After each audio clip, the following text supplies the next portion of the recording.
Morning, high school and college football fans. What's going on, y'all?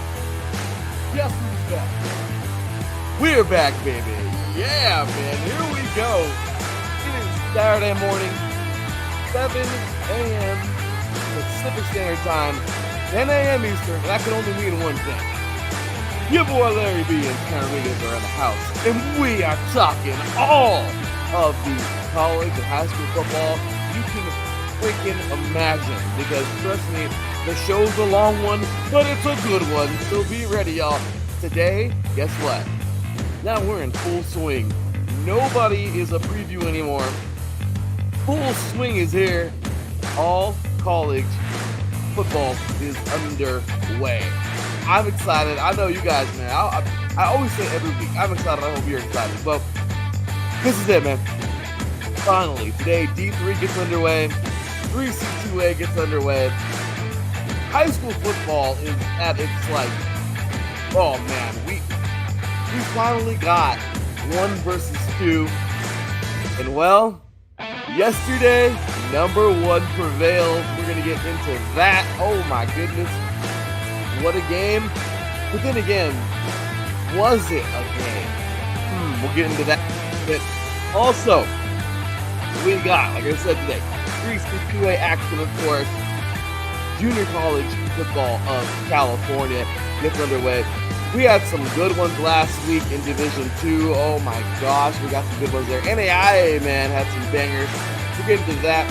Obviously, 3C2A, Division 3, FBS.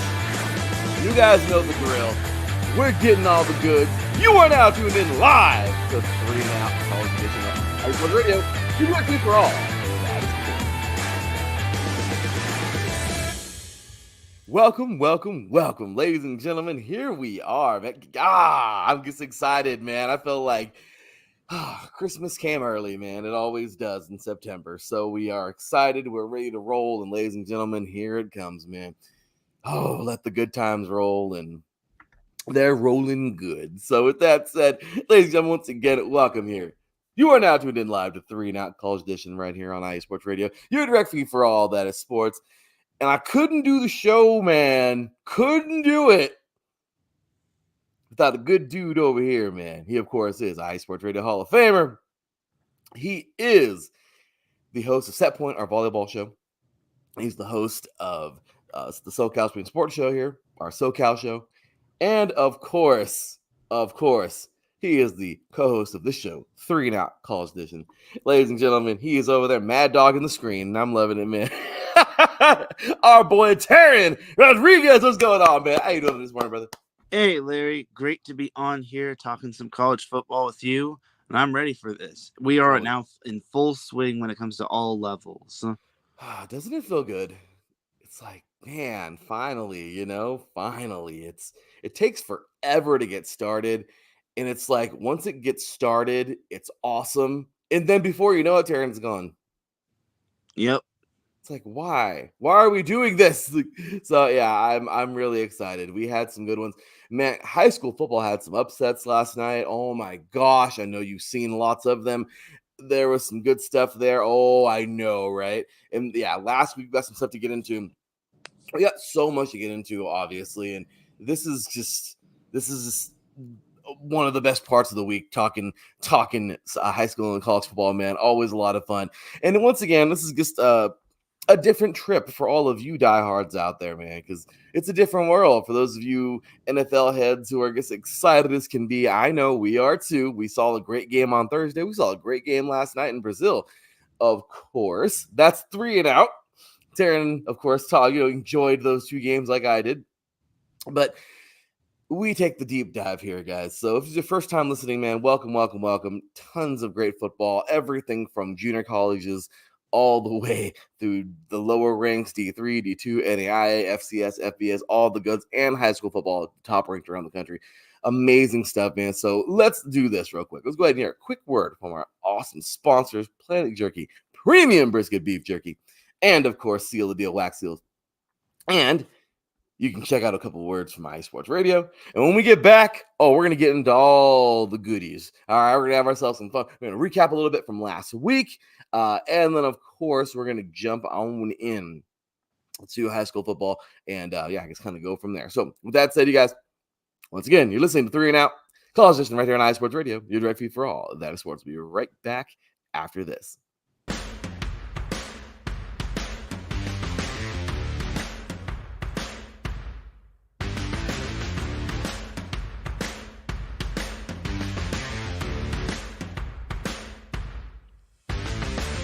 IE Sports Radio fans, this show is brought to you by Planet Jerky Premium Brisket Beef Jerky. Planet Jerky is the official jerky of the 2022 California League champion Lake Elsinore Storm, Single A affiliate of the San Diego Padres.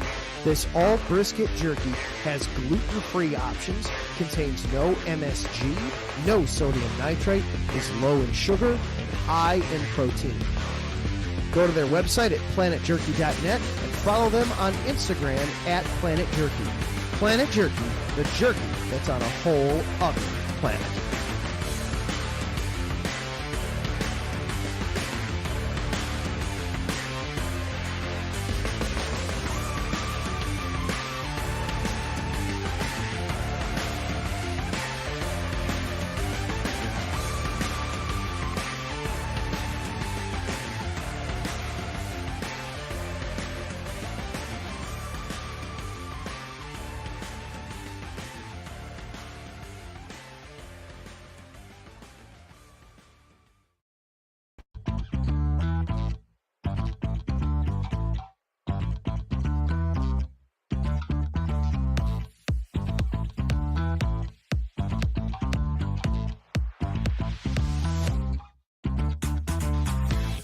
Hey there, IE Sports Radio fans. Be sure to check out our sponsor, Seal the Deal Wax Seals by Cecilia B. You just finished your very own wedding or baby shower invitations and you're looking for that extra special touch? Maybe you just wrote a letter to a relative or a friend and you want to add to their smile when they receive it. Then seal the deal with Cecilia's handmade sealing wax stamps for your invitations, letters, and gifts. You bring the deal, we'll bring the seal. You can find them on Instagram at sealthedeal_wax stamps and on Facebook, Seal the Deal Wax Seals.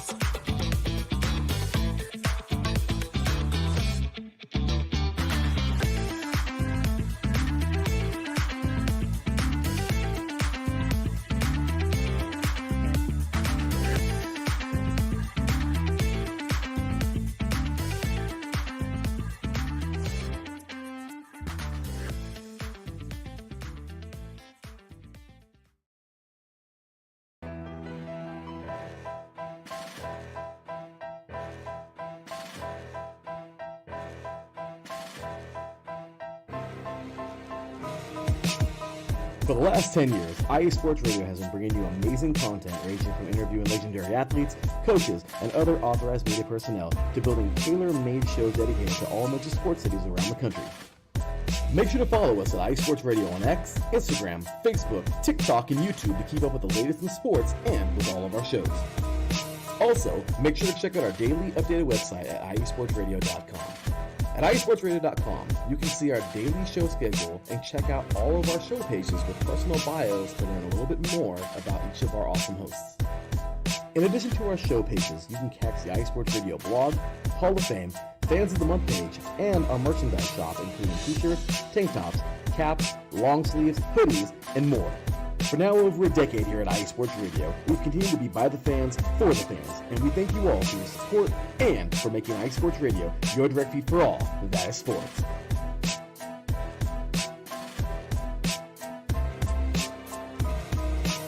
That's right, ladies and gentlemen. IE Sports Radio, your direct feed for all that is sports. Catch us on all those great platforms down there, man. Apple Podcasts, Spreaker, Spotify, iHeartRadio, Google Podcasts, Amazon Music, Audible, whatever they're calling that thing nowadays, of course. Castbox, Deezer, Podcast Addict, Podchaser, Gio7, however you pronounce that. We're here, man. Show us love, Appreciate you. Website, merchandise shop, customized pages. Give us a follow at 3 and Out, all spelled out CEIE. You can follow me, your boy Larry B, at the THEE_LB53. And you can follow my boy Teran over here, man, at Teran Rodriguez. And then the number 1. Show love, y'all. Always. This thing's fun to follow. Trust me.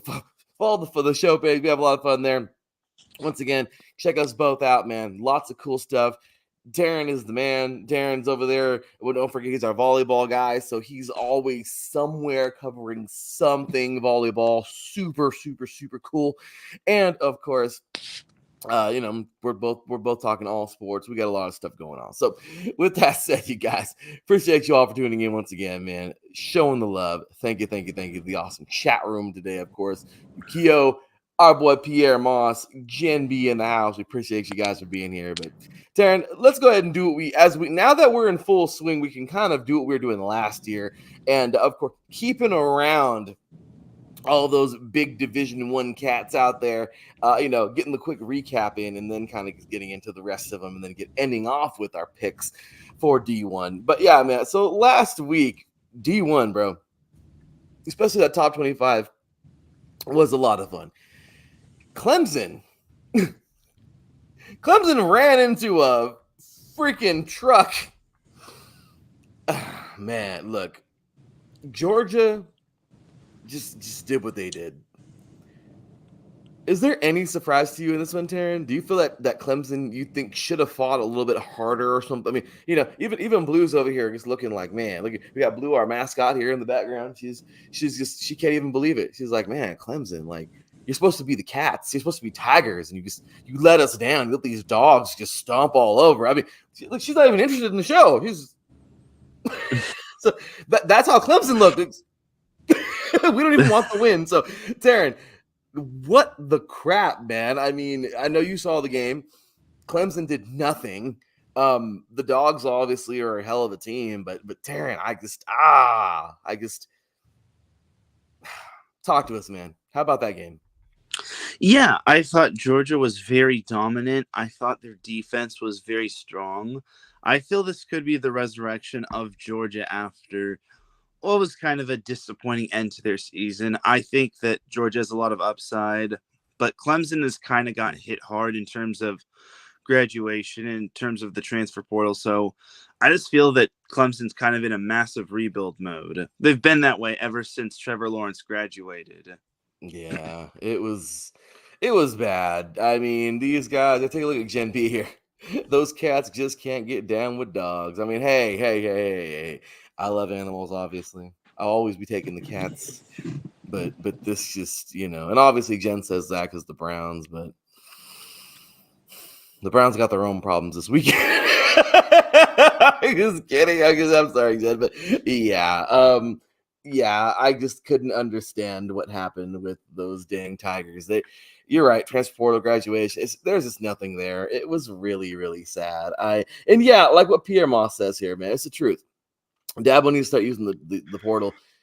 I think he's very adamant about that. He doesn't really, he doesn't like to use it and everything. I get it, but you know what, man? When everybody else is doing it, you got to do it.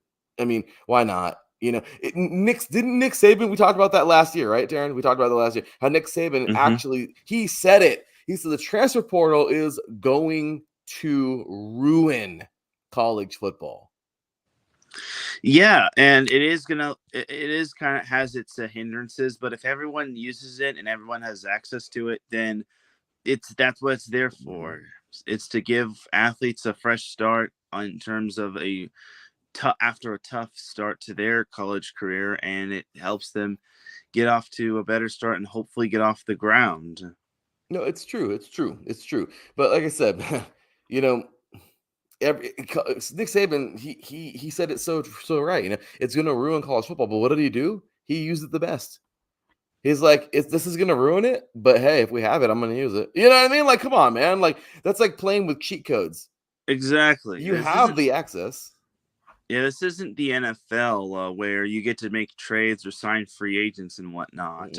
It's not like that. It's basically you gotta build your own roster with the through the off season, through the transfer portal, through signings days and whatnot. So it's not like Madden where you could just randomly create players. Because if that were the case, then we'd probably see a lot of high scoring affairs and whatnot. No, it's true. It's very true. So, yeah, use it, dude. Use it because you need it. So I'm not gonna put every one of these up here on the screen, but yeah, at number 8, Penn State did away with West Virginia, 34 to 12. Was there a surprise for you in this one, Teran? Nope, no surprises. This was pretty bad. It is what it is. Penn State got it done. There's nothing to even talk about. Penn State was just a significantly better team. Yeah, no. Another one, number 25, Iowa played Division FCS or they're FCS. Illinois State 40-0 snoozer. Cupcake game. You gotta love it. Number 15, Tennessee played Chattanooga 69-3. Yeah, gotta love the FCS battles, right? However, we did talk about this one last week, Teran, a lot because we were talking about these guys finally making the jump to D1 because they've needed to like 10 years ago. Maybe like 5, but regardless, number 17, Oklahoma State. Dude, how you feeling? This was a good team that these guys played, man. South Dakota State, of course, FCS team. They're pretty strong. They're the champions from last year in the FCS. Dude, they fought them 44-20. Oklahoma State won that game. But hey, South Dakota State didn't look too bad. Yeah, I don't think they look too bad at all. I just feel that the final score doesn't dictate on how a team basically battles. Obviously, Oklahoma State won, but South Dakota State, they were in that game for the most part in that first half. So give them credit. It's never easy to schedule an FC or an FBS school if you're an FCS team. So I think for South Dakota State, they could hang their hats high on having that team scheduled. And honestly, that only helps their RPI and strength of schedule. No, it's true. It's so true. So really excited for South Dakota State this year in the FCS. We'll see what these guys got going on. But yeah, I'm at number 2, Ohio State taking on Akron. Obviously, it was a beatdown, right? I mean, come on, 52-6, get out of here. Gotta love the preseason cupcake games, but no, at least college. But number 4, Texas taking on Colorado State, 52-0. Wonderful. Okay, this was a game where I was like, okay, dude. Teran, I don't know. I'm not going to say it yet.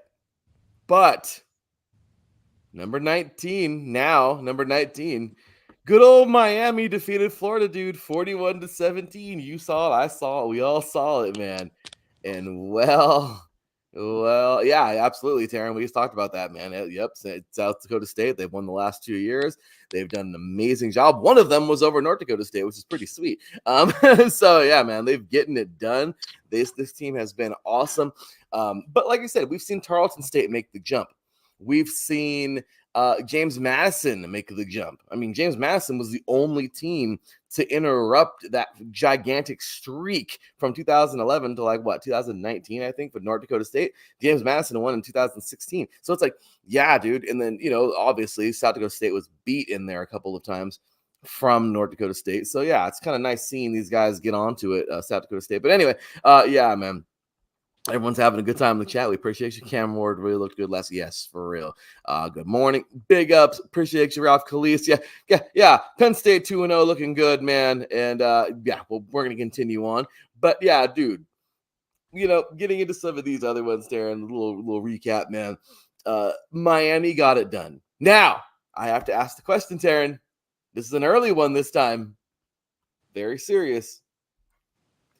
Is the U back? Well, it certainly looked like it against Florida, but I want to see them actually play stiff competition, like actual competition that's pretty much on their level. Not back yet. Not back. They look good, but they're not back. So, yeah, man. So, of course, Alabama over Western Kentucky, blah. I mean, these are all I'm just going to skip the cupcakes. However, there was a game that whoa, don't get me wrong. I know a lot of backups play, whatever. Because you got to love Idaho, dude. Idaho fought Oregon to the end. Oregon won that game 24-14, but Oregon looked pretty good, man. I am so excited for for Idaho this year. If they can play the way they did versus Oregon, they're going to be pretty good in the FCS. Yeah, this is kind of the one where everyone is questioning why Oregon did not win by much. But you gotta give credit to Idaho. You got nothing to lose. You're playing with house money here. You're playing an Oregon team that is stacked across the board, that has high expectations, that is just recently moved into the Big Ten. So I give credit to Idaho for basically battling all game long against those Ducks. So we'll see what happens with both teams going forward. But this week or going forward, it's going to depend on what how Oregon played that game from last week. I feel Oregon, I don't think they let up. I think they were like maybe in firm control. I don't think they were in firm control, but I just feel they had a grip on the game to the point where that they could shuffle players in left and right. Yeah, I mean, obviously, and a lot of people don't understand. These games are meant for like testing stuff and whatever. And this wasn't like a regular game, So, but don't get me wrong, Oregon, you got to give Idaho their props for fighting so well. Obviously, I think Pierre's excited about this game, man. Notre Dame knocking off Texas A&M 23-13. Look, man, it's kind of crazy. Last week, I was a little hesitant picking Notre Dame. Obviously, they've been falling on their face lately, but they did pretty good in this game, man, getting it done. Yeah, and I picked Texas A&M to win, which is I'm really regretting that pick. I thought Texas A&M would pull out the win just because, well, they're home, but they just looked a little disappointing. Like offensively, they just did not look like themselves. So I give props to Notre Dame. I didn't think that they would pull out the win on the road, but they did. And I guess Texas A&M isn't as great in terms of the SEC as some of the other top dogs in the SEC that we'll be talking about a little bit. Oh, that's for sure. Pierre here having fun in the chat room, man. Yeah, and see, exactly. I wanted to say this right now, but then I feel like we beat this with a stick already on the show. Talking about Idaho. Idaho says, Pierre says Idaho has done some things since dropping down to the FCS. Dropping back down, Teran. I mean, dropping back down, Pierre. Because remember, they were there a while back. Obviously, they went up. They were playing Division I for a good minute, and then, Division I Single A, they dropped within the last 10 years, and they've been much better at the FCS level, recruiting deals, all that good stuff. But don't forget, man. I mean, guys like Mikey Upati came from there. Okay, so Idaho had some solid players, but yeah, really cool to see them. It's so much nicer seeing them down there. So, because they're able to compete. So yeah. And cool! Look at obviously Pierre here loves to cover Irvington over there in New Jersey. He says Adam Schuler with the interception last week versus I don't know what that is. A&M, I think. So that's awesome, man. So yeah, man, gotta love it. So there you go. Obviously, we had a couple more of those games, Teran. And number 9, Michigan defeating Fresno State 30-10. I mean, you gotta, right? It was their Michigan without their leader. They're brand new Michigan now. Fresno fought. And then you have to give them credit. Like, that was nationally televised on NBC. So, I mean, for Fresno State, this was kind of tough sledding.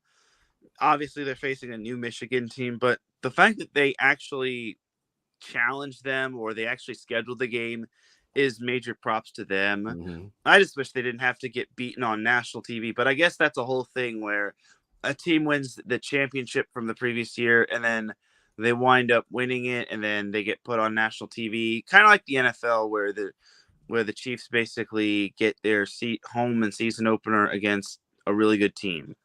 Yeah, no. That's pretty cool, man. It was pretty sweet seeing that. But there's a game, Teran, that I am just ecstatic about. Obviously, so are you. Our Trojans get it done, man, in Vegas. Fight on SC. Oh, it was beautiful. Dude, I don't know why the score is like that. I think it was probably, something changed up. But 27-20, the actual score. Sorry, I don't know how that happened. But okay, let's get that right out there. Yes, 27-20. Dude, fight on SC. Let's go. It's Miller time, bro. I'm sorry, and then that's no copyright intended. I'm just saying Miller Moss looked looked like the dude, man. I mean, late in that game, Woody Marks, of course, getting in the end zone. Dude, it was gorgeous. I loved it. I loved everything about this game, man. I'm so damn excited for SC football. And it looks I'm not going to sit here and tell us, tell everybody that USC is going to be winning a banner this year. All right. But I will tell you this, man. These guys right here they look like a team that is way different than last year. They look a lot better. That defense actually looked like a defense. And you know what, man? Miller is handling that offense. I really like what I saw. Yeah, I will just say this was one of those 50-50 games or pick'em games. Everyone was probably picking LSU just because they had the personnel, they had the coach, and whatnot. But honestly, Miller Moss really proved everyone wrong, and he proved me right. I said Miller Moss is going to have a masterclass performance, and he's going to lead SC to a true victory. I mean, obviously, he had the Louisville win in the Holiday Bowl, but honestly, this was a true victory with all starters and whatnot. I know Garrett Nussmeier is taking over for LSU. This was kind of his first true game following Jaden Daniels. But I will just say both teams played really well. It's just that LSU just could not get into the end zone on their final drive. And interesting fact about LSU is that they under head coach Brian Kelly is 1-3 all time against ranked opponents. So, and then I think they've lost like 4 straight season openers. I know they lost 2 to Florida State, and then I think they lost 1 to, I'm blanking on the name, but it might have been Texas A&M. Yeah, I think it was Texas A&M. But either way, if you're LSU, I'd be a little concerned because losing to USC like that, I know it's not an SEC game, but man. I know. One of those, right? I mean, but still fight on. Oh, fight on. Let's go. I'm excited, I'm sorry, man. But I have to. It's ain't nothing wrong with that, Darren. That was a hell of a victory. I'm so happy we got this thing done, man. Let's go, SC. I'm ready, man. LSU, though, hey, that's on them. Sorry, they couldn't get it done. We got it done. That's what it's about. And then this thing happened on Monday. I'm sorry. I can't help it. Look, 2 weeks in a row, Florida just looks like a FCS school. Just kidding. Florida State, man, they didn't show up, man. Boston College got it done. Unranked Boston College defeats Florida State 28-13. Florida State was 10 at the time, man. I mean, dude, what do you say to this? I just don't understand. It was one thing to lose to Georgia Tech in week 0, but to lose to Boston College, excuse me. Sorry about that. But to lose to Boston College on your home turf in Tallahassee, yikes. I just feel that there's something going on with Florida State, and they kind of have to make a commitment to a quarterback. I really hate to say this, but I don't know if DJ Uiagalelei is the guy. Don't get me wrong. I love the guy. I mean, I love the family. They're all great. I love DJ coming out of St. John Bosco, but I don't know. It's just looking so iffy right now for the Noles because they're 0-2, and both their losses came in ACC play. So I'm hoping for their sake they could figure out who the quarterback is going to be going forward. It just feels like no matter who they roll with, it's just not working for them. So I think this upcoming week is going to be the true testament on who their quarterback is going to be going forward the rest of the year. It sucks. It sucks because I want to see Uiagalelei succeed. You know, it sucks that it wasn't what we thought, but these guys are definitely, I mean, I don't know, they come out of high school. You want the best for them. Sometimes they go look really good in college. I don't know. I mean, look at right now. Everyone's all over Bryce. I was about to say that's probably the best comparison. He's in the league now, but everyone's all over him, of course. Panthers. I mean, just modern day product rival of St. John Bosco. It's just things happen, man. So he needs to just have the toughest skin he can have and go on. Yeah. By the way, Peter Moss is just having a ball in the chat, or a Miller Moss. His name is Moss after all. Well, hey, just saying, love it. Yeah. FSU. Oh my. Yeah, that's for dang sure. But no, man, we'll see what these guys can deliver. I don't know, moving forward. But Teran, and then of course, last but not least, I know I skipped one from Saturday, but whatever. Arizona and New Mexico played. Kind of a cool game. They're next door neighbors, and these are both they're universities. They're big ones. Obviously, they have state schools too. But Arizona defeated New Mexico 61-39. I don't know what's more impressive, the fact that Arizona put up 61 or the fact that New Mexico put up 39. I really don't know. Yeah, I just think that Arizona is actually a little under the radar. Noah Fafita is a great quarterback, and Yeah. his favorite receiver is Tataroa McMillan, or T-Mac as everyone calls him, T-Mac, yep. because they're both former teammates of Servite, and now they're rolling together at Arizona, and you can't ask for more when it comes to those two. And I think Arizona fans should be excited with Fafita and T-Mac. Oh my gosh, yeah. I love what they got going over there. Let's see Arizona rise, man. I want to see these guys play some good football. So, with that said, Teran, a little bit of recap from last week, but dude, we got some high school football to get into, man. Wow, yesterday it happened. We finally got to see it.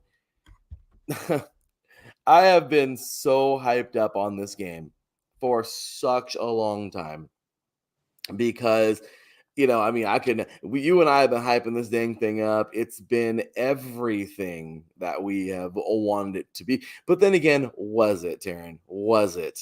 Obviously, it was the game last night, number 1 versus number 2.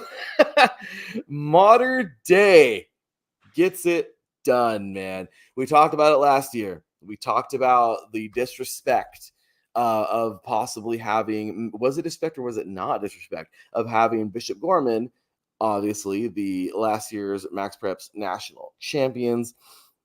They played, or they didn't, play anybody for it, but they won the national championship. Okay, they were crowned the national champions. And Teran, well, this year in the preseason rankings, they were ranked number 2. Obviously, number 1 Modern Day. So here we are, man. Number 1 versus number 2 went down last night. And here it is. Modern Day wins this thing at home in the San Annibal, 31-15. Dude, Modern Day looked dominant. Yeah, I really think that Modern Day was super strong last night. I was impressed with how they controlled most of the game. I think this is a Modern Day team that is out to prove everyone that last year wasn't really a fluke. And you got to remember, this is their first year under head coach Raul Lara, and he has that team humming very greatly in offense. So I think for Modern Day, they can only go up from here, and it was just a great, masterful performance from them, and you can't ask for more than that. Now, on the flip side, Bishop Gorman, obviously, it does not help. That I know they didn't win this one, but they're still bound to have a good season. I just don't think they'll probably be the national champions. This kind of just goes back to what we normally say, that maybe there should be a national tournament between all the best teams from all the best states and whatnot, and then those teams playing on a national tournament, they could leave their primary tournament or their primary playoffs alone, so that they don't have to basically become ringers year in and year out. Yeah, it's true. I hate it. We need to see that. We need to see a little something small, a little playoff or something, man. I mean, adopt the 14 playoff or something from college football. But yeah, this was definitely I don't know. To me, I just felt like this was Modern Day had it in hand the whole game, man. There was nothing to be scared about. So my thing is, look, Bishop Gorman is good. They're a good football team, okay? They're number 2 in the land. They're damn good. They're the defending national champions. They got a lot of talent on that team. But Teran, Modern Day is a world ahead, man. I mean, when you look at Modern Day, how good and talented this team is, how much now that we look at number 1 defeating number 2 with this score, 31-15, how much better is Modern Day than Bishop Gorman? I would probably say like maybe 3 times better, if not 4 times better, maybe 5 times better.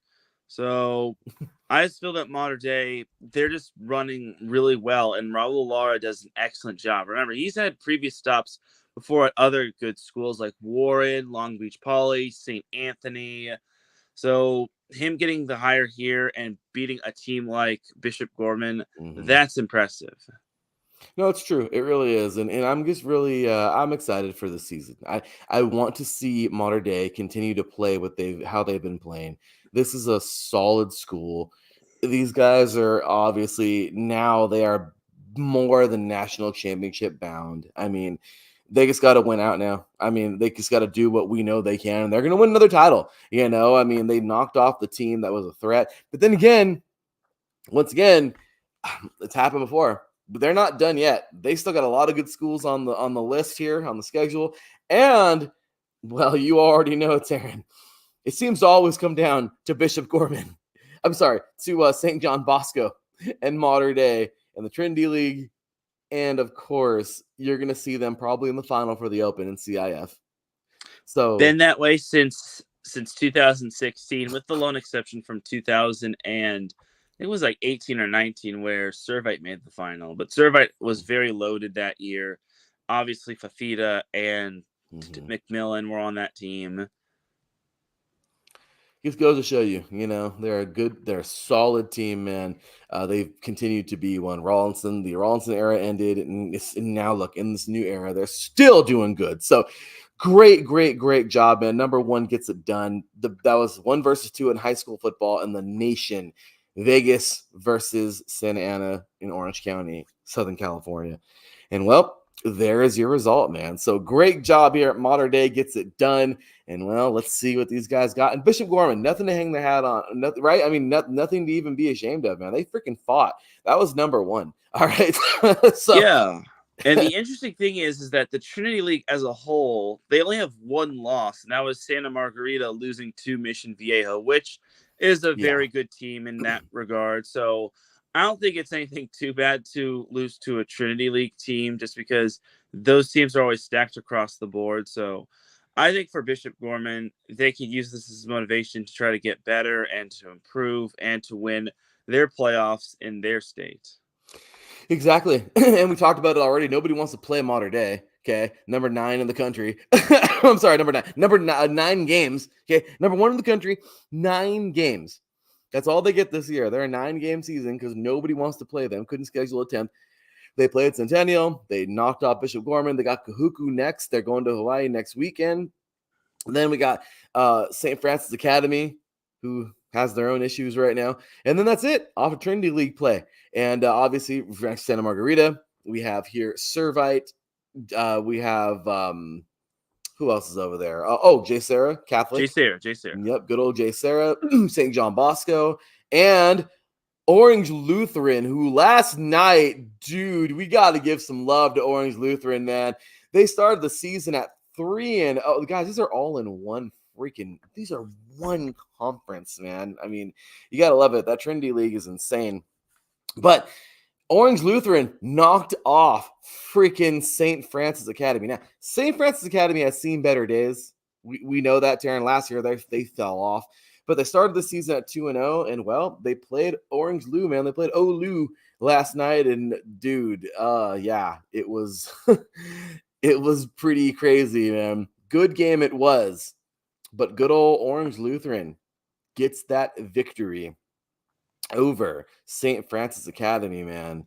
What was the score? I think it was like 15-13. 15-13. Gets it done at home. Dude, you gotta get some love here. Orange Lutheran's not in the top 25. They are in the top 50. But, dude, I mean, that was a pretty big win for this Orange County team.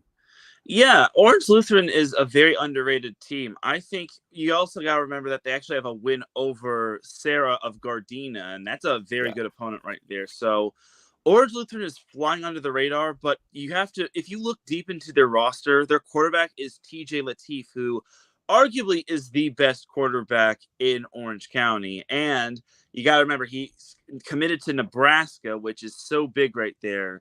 Mm-hmm. So I think for Orange Lutheran, they actually play Bishop Gorman sometime in the schedule. I don't know if it's next week, but Some are actually picking Orange Lutheran to win. Some are saying, can Orange Lutheran beat Bishop Gorman?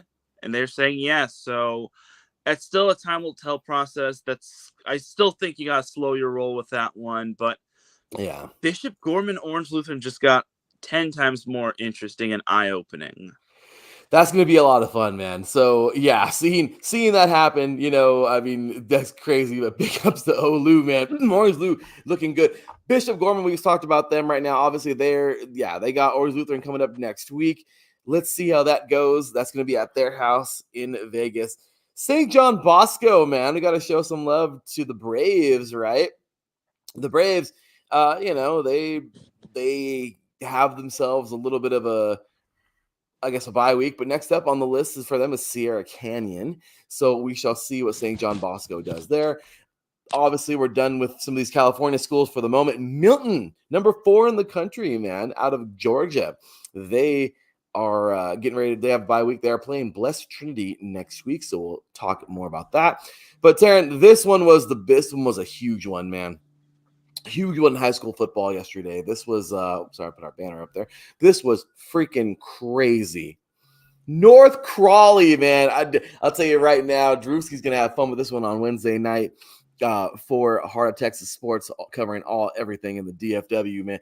But Darren, North Crawley, these guys are unranked, knocks off number 5 DeSoto, making them 1-1 on the season, 57-51 in a freaking shootout. Dude, DeSoto goes down. North Crawley goes up. How about that, man? Definitely not on my bingo card, in my opinion. I thought that was a very impressive win for North Crawley. I guess you could say they were creepy crawlies right there, just because they crept up on DeSoto and they handed them the loss. So that's a massive win right there. I don't think anybody would have predicted that one unless you're a North Crawley fan.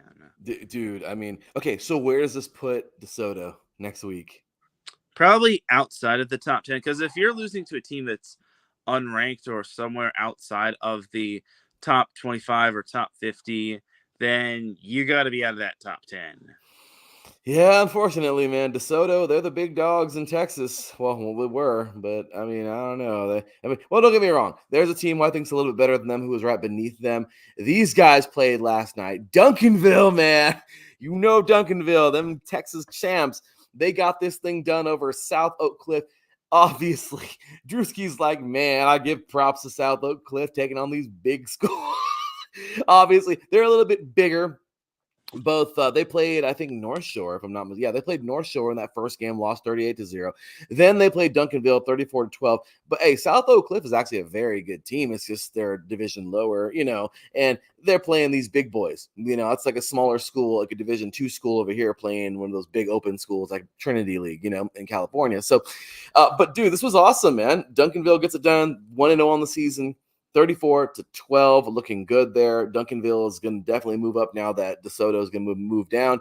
North Shore out of Houston, Texas. Dude, another one, man. North Shore, 2-0 now on the season. They defeated Crawley. All right. 28-13. So they got that victory there. St. Thomas Aquinas, the number 8 team in the country at the moment. They defeated Columbus 42-6. Then, of course, we have IMG Academy, which was absolutely insane because, well, they, of course, they had themselves a loss this year, but they got themselves a victory over Coco, I believe, and I'll pronounce that, but 34-13 victory there. And then ending off with number 10, Carrollton. Out of Carrollton, Georgia, they defeated Lithia Springs 63-0. And there is your top 10 in high school football, man. Lots of great schools there. But, dude, I'm excited moving forward, man. Let's see. Of course, the big one was Mater Dei Bishop Gorman. Teran, is it safe to say the big one this week is Bishop Gorman Orange Lou? Like, would you put that one as like you have to, this is one, because are we going to see another Trinity League team knock off? You said it. You said, slow your roll. But would you say that this is the game of the week in high school football, or do you think maybe not? I think it can be. I mean, depending on if there's any other notable games, I think that one's probably going to be the most notable of the week. I think everyone's going to have their eyes on them just because we all get to see now, how does Bishop Gorman react after this loss? Can they bounce back, or will they lose 2 in a row, which probably is rare? So I think that's going to be a very fun matchup to watch for, and it shows that Orange Lutheran might have a boxer's chance, but time will tell. No, it's true. Let's see. Let's see how that game goes. And, well, that'll do it for high school football. Teran, 3C2A gets underway today, but we're going to take ourselves a quick break, man. When we get back, we're talking 3C2A NJCAA football, man. Oh, yeah. We're going to have ourselves some fun talking about them junior colleges, jumping on into the other ranks, and finishing off once again with our picks. You are now tuned in live to 3 and Out College Edition right here on IE Sports Radio. Your direct feed for all that's sports. We'll be right back with plenty more after this.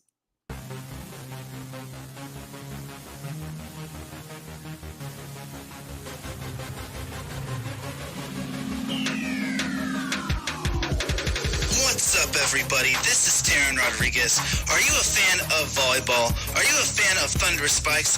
Then I have the show for you, Set Point, where I cover NCAA men's and women's volleyball, high school boys and girls volleyball, beach volleyball, and even professional volleyball. Catch the action every week here on IE Sports Radio, your direct feed for all that is sports.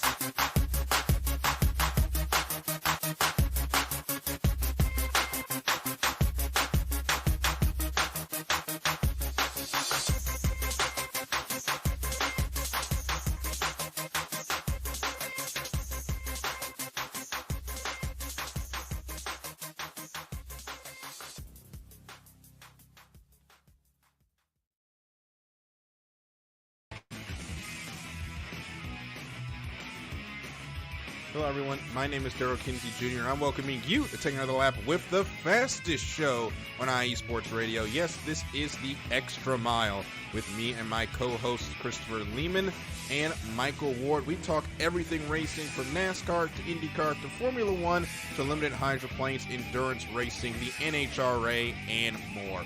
So come join us for an hour of great racing talk and a lot of fun as well on the Extra Mile, Thursdays at 8 p.m. only on IE Sports Radio, your direct feed for all that is sports. IE Sports Radio, your direct feed for all that is sports. Well, we're back at it, man. I had to give me some coffee. I know, red Solo cup. Like I said, doesn't look like a good look, right? On 3 and Out the other morning, I had a red Solo cup at 6 in the morning, Teran. It didn't look very good. But I swear it's coffee. So sometimes you just got to put these things in this. You got to go back. I know. I had a comment that was like, "Are you sure you're drinking coffee?" Like, yeah, guys, like you can see it. It's coffee, but Yep. that was pretty funny. But yeah, Teran, dude, we off to a great start today, man. Obviously, thank you to all of our listeners jumping on in, man. But we've got some good ones. So, Teran, the day is finally here. Oh my gosh, man! I feel like we wait forever for 3C2A to start. It's stupid Division 3 too. I know it takes forever to get here. Man, damn good coffee. But anyway, with that said, man, my wife got this cold brew, bro. I love this cold brew maker. Oh, it's so good. Anyway, sorry. The cold brew is delicious. I'm sorry. It's like really strong too. So I was like, yeah, you know. Anyway, Teran, today marks the start of the 3C2A. Okay, let's be real. It was actually yesterday. Okay, I don't want to, don't want to get too excited here for it because, yes, it was yesterday. We had a couple of games. Fresno City defeated Diablo Valley 19-7, and Laney, the champs from like 5 years ago, unfortunately couldn't get it done. Modesto, man, NorCal battle there. Modesto defeats Laney 44-17. So that was the start of it. Today, everybody's going to get rolling. And, man, I'm excited, man. Obviously, you know what game I have circled. But today, we're going to look at some of these other games from the rankings because, honestly, Teran, there's some really good games here. I'm really excited. We have, of course, number 1 in the land, Riverside, number 2, San Mateo. I mean, these guys are all in action today. So American River, they're going to be playing today, but these are August games, so they're not playing the ranked on ranked. But we're going to be talking about some of those ranked on ranks today. And definitely give big shout outs to some of those other schools. I think Golden West and Bakersfield should be a lot of fun. City College San Francisco versus Santa Rosa should be another one. Moore Park in Palomar. That's a fun one. A little bit of a mid, getting close to the NorCal border kind of ish, sort of. Getting up there by Six Flags, taking on Palomar, a San Diego-ish school. So should be good. I remember playing Palomar myself. Pretty good football team there. But yeah, Citrus in College of the Canyons. Hey, look at that, man. The Orange Coast Pirates. Unfortunately, the weather is too hot for these guys, and their game with Allen Hancock will be pushed to 6 p.m. I think it was probably earlier. Grossmont taking on ELAC, East LA, LA Pierce, and Compton. I mean, good stuff here. Saddleback and their name change that I still can't get used to. Taking on Ventura should be good. Fullerton and Santa Barbara, cool. But some good ones there. However, Teran, El Camino Southwestern is on my radar because, well, this is a pretty good game. Obviously, Southwestern, they've actually gotten better in the last couple of years. I like what they've done. They're receiving votes. They're not in the top 25, but they're, a solid team. They will be, facing this pretty darn good Elko team who's always ranked. I don't know. I don't want to say upset brewing, but I, hopefully would like to see Southwestern get them a solid little game there and see what can happen. But regardless, San Bernardino Valley, San Diego Mesa, another good one. As you know, the game that I've really kind of had circled, well, I have two of them, but Mount San Antonio is going to be like 2 exits down from me. Playing Mount San Jacinto, of course. The Eagles, they have now jumped up to the division where you can win a freaking national championship. San Jacinto has been so much better since the years where I used to play them, 17, 18 years ago. So these guys, or we never did because we weren't in the same division, with RCC, being so high. But Mount San Jack looking good. Mount San Antonio. This to me is going to be a good game. I think Mount San Antonio is going to surprise some people. I really, really do. But then, of course, we got Long Beach taking on Riverside. And that, of course, is my big one. Riverside, number 1, defending national champs, taking on a rival school, man. Good old Long Beach. These guys last year, well, they, wasn't the best season for them, 4-6. But I think there's reason to believe they've gotten better. They've actually they got a lot of talent over there. There's a big reason to believe that they're going to be ready to fight Riverside today. So anyway, Teran, going after all of those, man. What games are you excited about? What other games are you looking at? What do you think for the 3C2A? Yeah, I think the Mount San Jacinto matchup is going to be super great. You obviously mentioned Riverside versus Long Beach City. That one's a banger right there. And I think you mentioned Golden West Bakersfield. That's a sneaky good matchup right there. El Camino Southwestern. That's also a very good matchup right there. Obviously, El Camino has had success. So I think we're getting a lot of good games right here in the first week of 3C2A football. And I can't wait for the action. Yeah, it's so hard because it's the first week, right? And that this is a strong football team. I'm sorry, it's a strong football sanctioning body, the 3C2A, and they produce some really good teams. I can only wish, though, one day we start, kind of mingling with the NJCAA because that would be a lot of fun. But Teran, we're getting ready to roll, man. Lots of big things here. We have a strong group of teams at the top that we've been talking about. Obviously, Riverside is here. These guys, Coach Kraft is an amazing things there. Like I said, man, it's always an honor to mention, playing for that guy because he's an awesome coach, man. One of the best coaches I'll ever have in my entire life. And San Mateo, amazing job they did last year, just losing by a field goal to Riverside in the national championship. So, I mean, we know about this, man. San Antonio's right there. Mount San Antonio, Mount Sac. They were number 3 last year. This team, they were so close yet so far, losing to Riverside in the semis. American River, they lost to San Mateo in the semis. Fullerton. I mean, dude, these teams at the top are strong. Now, I got to say, Riverside, San Mateo, Mount Sac, of course, Mount San Antonio, okay, American River, Fullerton, and very possibly City College of San Francisco. I think that top 6 is kind of like modern day in Bishop Gorman. They're like you said, 3 or 4 times. I think those 6 teams are 3 or 4 times better than everybody else going down on this top 25, which is like Ventura, Golden West, Butte, Modesto, El Camino. Is that fair to say, Teran, or would you draw that line somewhere else with the elite and the pretty goods? I think it's fair. Obviously, there are teams that are a cut above the rest, but there are teams that are good. Like there's not a team that's going to be bad if you're in that top 10 or top 10, top 5 and whatnot. So I think for those teams in the upper echelon of really great, I think they are a cut above the rest. But the teams that are fighting to be a part of the cut above the rest, don't sleep on them. I think there are a lot of good teams that deserve some national recognition in terms of the 3C2A. So I'm excited for this season, and I just think that we're in for a great season because I think the top ranked Riverside is going to get challenged this season. Nothing against them, but I think the competition is going to get fiercer. I think the level of talent is going to be more up there, and all these teams are basically painting a target on RCC's back. And that's just the way of the game. That's the nature of the game. And you know what? I'm excited for it. Let's go. I want to see Riverside defend this thing this year. I know they can do it. But you're right, man. They're going to be fought by a lot of these teams are coming for them, man. This is how it goes. They're gunning.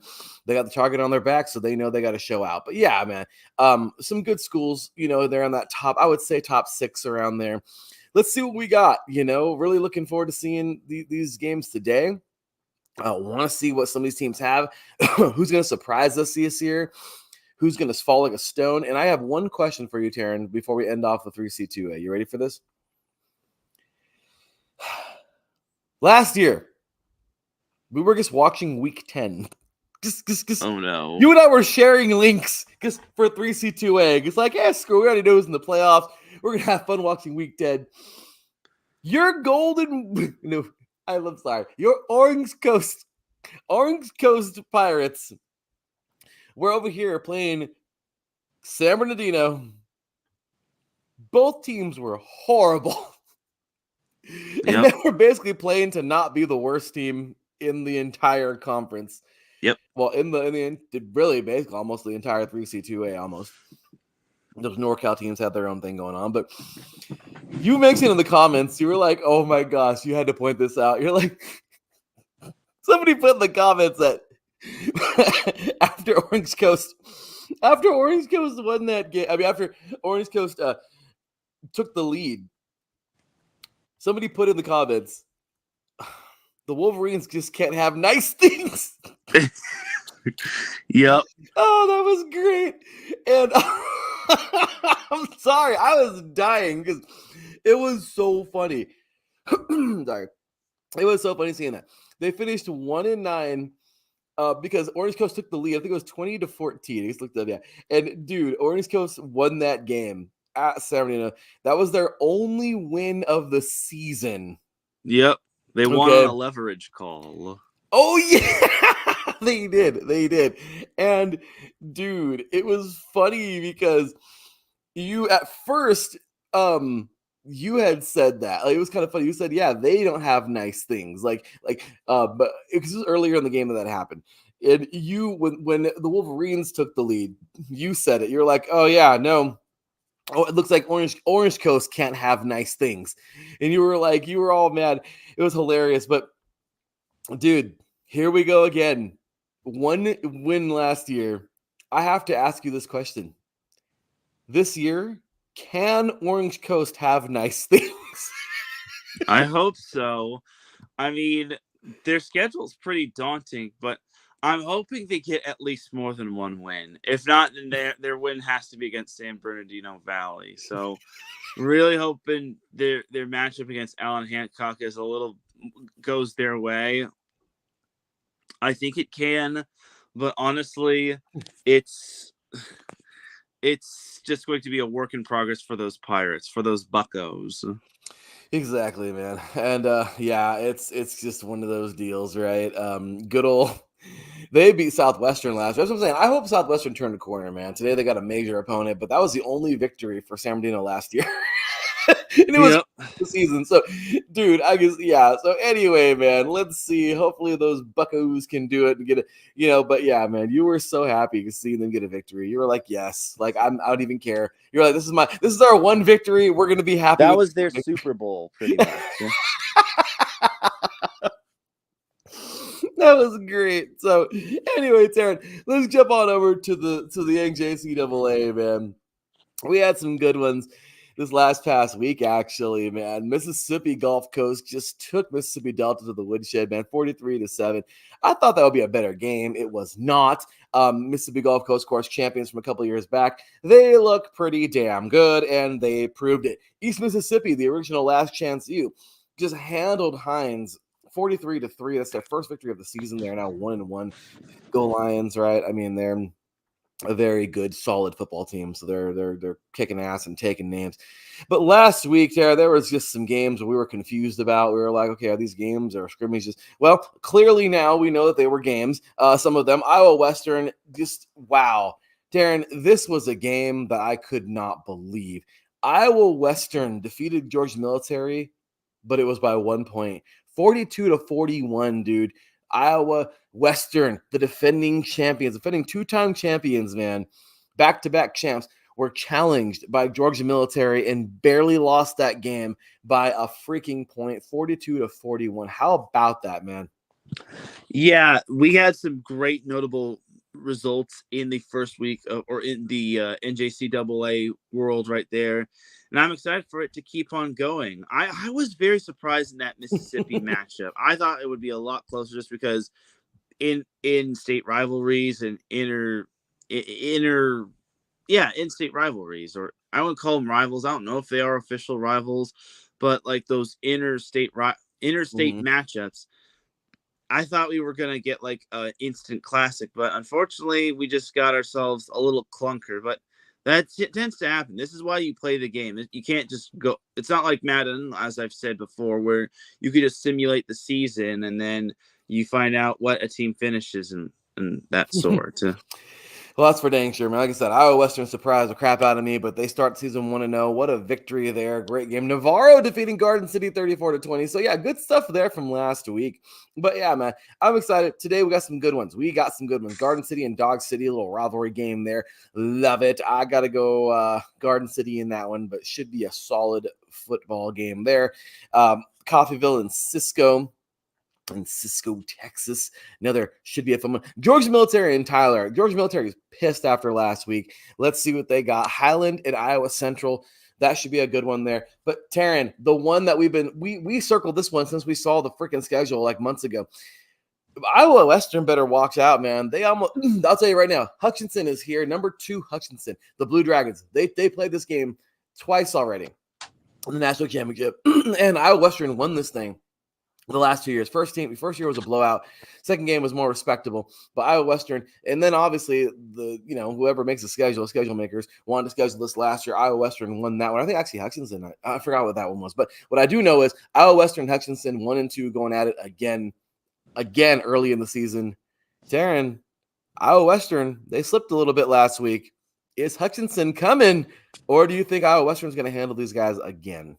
I think Hutchinson's on the come up. I think Hutchinson, I think, has a lot of upside to them, and they can't possibly be stuck in the whole you make the championship only to lose in the championship limbo that is. So I think Hutchinson will be on the come up. Not trying to count out Iowa Western. I think Iowa Western still is a fantastic team, but Hutchinson, I think they're on the come up. 1 versus 2. Let's see if these guys. So you're going to take number 2 Hutchinson. I'm taking Iowa Western just because. Let's see. They've done it before. Can the champs stay up there? Let's see. Or will Hutchinson come take their cookies? We're going to find out. So this is going to be fun. That should be a great game going into today. NJCAA action. Now we're off to the NAIA. Teran, NAIA football. Once again, nothing like it. Totally different world. But sometimes teams just got to, know when to not play. other schools and other divisions, kind of like North American, who had no business taking on SF Austin that you pointed out last week. But yeah, that was an ugly one. 5-minute quarters in the second half. 5-minute quarters in the second half. Sad. That is so sad. I didn't even know that was a thing. Me either. Well, last week, man, we had some good games. NAIA, we're back to the players of the week and all that. NAIA.org. Player of the week. Gotta show some love. And this one I actually just want to share. Some of these websites are a little sketchy on sharing because I don't want to get copyright or whatever. But this right here, NAIA, man, I gotta show some love to these guys. NAIA.org. Love this, how they do the players of the week. Obviously, we see here Gerald Monroe of Graceland, Iowa. He is the player of the week, offensive player. And we have Jaden Downs from Montana Tech, the defensive player of the week, and Hudson Stone of Mayville State in North Dakota is the special teams player of the week. So looking at these three guys here, Monroe he's a junior wide receiver. He broke the NAIA single game receiving yardage mark in Saturday's win over Doane in Nebraska, which is really, really, really cool. He finished with 387 yards on 16 catches and 5 touchdowns. And the previous mark was 384 yards that stood for 35 years. Teran, how about Gerald Monroe, dude? Very impressive. I am impressed with that. And I think he's going to do great things. Hopefully that translates into an NFL career, knock on wood. I think that would be so fantastic to see these NAIA players get more recognition, and who knows, maybe play on Sundays. Yeah, it'd be cool to see that. I love when these low division guys make it up there, man. So yeah, great stuff. We have the defensive player of the week, Jaden Downs, man, Montana Tech senior DB, tied a school record with 3 interceptions in an upset over number 3 ranked Georgetown, Kentucky, which we'll talk about that in a few minutes, but returned 1 interception, 43 yards for a touchdown. Downs also contributed with 5 total tackles. Hey, man, Jaden Downs, we see you, bro. That's a pretty impressive feat right there. Yeah, I feel he's got – why does that last name sound so familiar? I know, right? Yeah, it sounds like something his brother plays in the NFL. So I mean, we'll have to confirm that in the next week's show. But congrats to Downs on the NAIA Defensive Player of the Week. It was pretty cool seeing that. I love it. I think this is I love it, man. I love when you get to see these guys just break out and do big things, man. So big ups to him. And then of course, Aaron, the special teams player of the week. He's actually a freshman linebacker, but he had 2 block punts. Once again, Hudson Stone from Mayville State in North Dakota, 2 block punts in his first game as a Comet. 1 of the block punts was turned into a touchdown. Hudson also recorded 2 solo tackles on kickoff. Bro, special teams are special, right? Yeah, and special teams is part of the game of football. You can have a great offense and a defense, but if your special teams is below average, then it won't matter by any means. Very, very true here, man. So look, we had ourselves a fun little deal there. Talk about those players of the week. Big ups to those guys. But Teran, coming up, man, last week there was some pretty good football games. I gotta tell you, what was really cool about some of these games was, well, they were upsets. Last week, Teran, we both picked Morningside.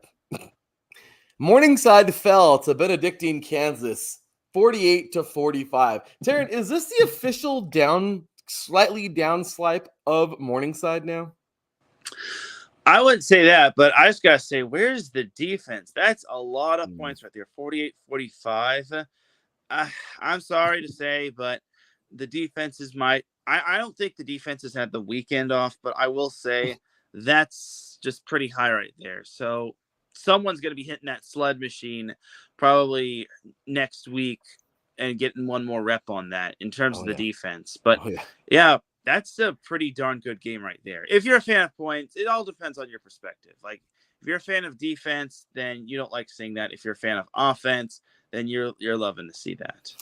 Absolutely, man. So, the other game we had was Evangel out of Missouri taking on Kansas Wesleyan, and they Evangel defeated Kansas Wesleyan 35-24. Another good game there that we had circled last week. So we move on to this week, man. And there was some games on Thursday.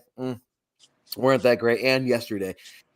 These are the big ones today, man. I'm looking forward to this. This is going to be fun. Marion taking on Siena Heights coming on up today. We also have a couple other pretty good games for y'all. Reinhardt, they just haven't, they need to get back up there. They're taking on Faulkner, Alabama. So we shall see that one coming up. Hopefully, I wish I could watch a lot of these, but Northwestern champions a couple years back taking on Hastings. Let's see how these guys go. Benedictine coming off a fresh upset. They're taking on William Penn out of Iowa. See if they can keep that win streak going. Rocky Mountain out of Montana, taking on Montana State Northern. Once again, as Terrence said earlier, don't know if these are official rivalries, but dude, that'd be a hell of a rivalry game. I would love to see that. At least in-state rivalry game right there. Eastern Oregon taking on Montana Western. Great football there in Montana. And gotta love some of these games. But yeah, my big one for sure of the week was, let me see, I want to go back. Let's make sure there's one more. Morningside taking on Concordia of Nebraska should be another one. Because let's see if Morningside can regain their footing.